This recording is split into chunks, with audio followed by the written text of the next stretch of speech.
Looking for a wife while you're already married is completely alright. How do I know that? Because polygamy is not forbidden in the Old Testament.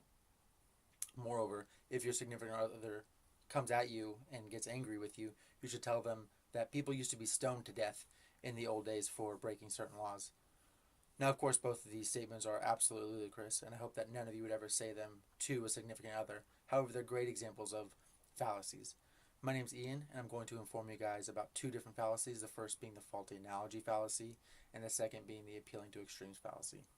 First, the faulty analogy fallacy is relatively tricky because it takes two subjects that are pretty different and will find a common theme in them and use that to make them seem more similar. So basically, it will take one subject that's usually pretty bad and liken it to another subject that's not so bad, and will make them seem similar so that the original looks like it's not that big of a deal. For example, raising the legal drinking age to 24 is like raising the freeway speed limit to 68. Both are raised by 3 digits, and therefore it won't be a big deal because people already go 68 miles per hour on the freeway. However, 3 years is a much bigger difference than 3 miles an hour. Now, even huge, reliable sources can be at fault for using the faulty analogy fallacy. For example, the New York Times published a letter on October 2nd, 1983.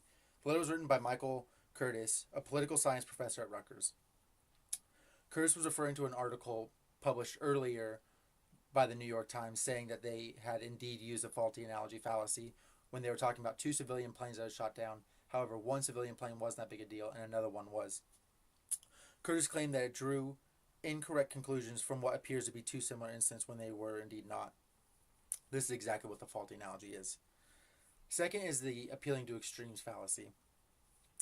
This is a fantastic fallacy for people who are overly dramatic and are looking to get a rise out of people. Those who are playing on people's emotions and want them to feel something very strong. They'll make a bold claim without really explaining the consequences and actually usually providing that there are no consequences to it. For example, if all the seniors ditch class today, then there's no way that the school can punish all of us. It sounds great in theory. I mean, I would love to ditch school. However, it's not logically sound. The school can and they will punish you. Now, a way to battle this fallacy is to use reductio ad absurdum. This is basically showing how the claim is indeed false by using logic.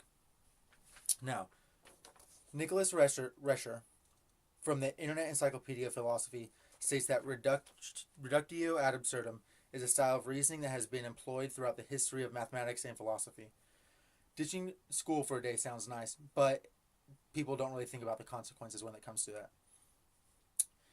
Now, fallacies can be used in everyday speech. That's okay because people are dramatic and usually they can be used to make jokes or to be sarcastic with your friends. However, they have no business in a public speech.